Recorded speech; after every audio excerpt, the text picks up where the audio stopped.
জীবনে আসলে একটাই কাজ, চলতে থাকা।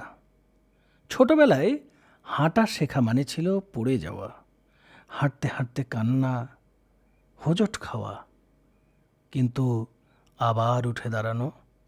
আজও তো তাই, জীবনে হাঁটতে গিয়ে পড়ে যাই, কাঁদি, হতাশ হই, কিন্তু আবার উঠে দাঁড়াতে হয়।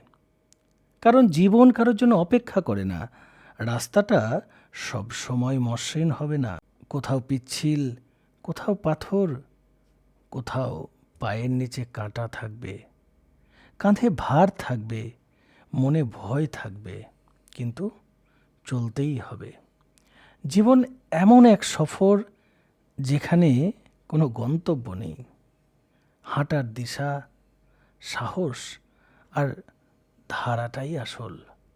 জিত তাদেরই হয় যারা হাঁটে, ধীরে হলেও নিয়মিত।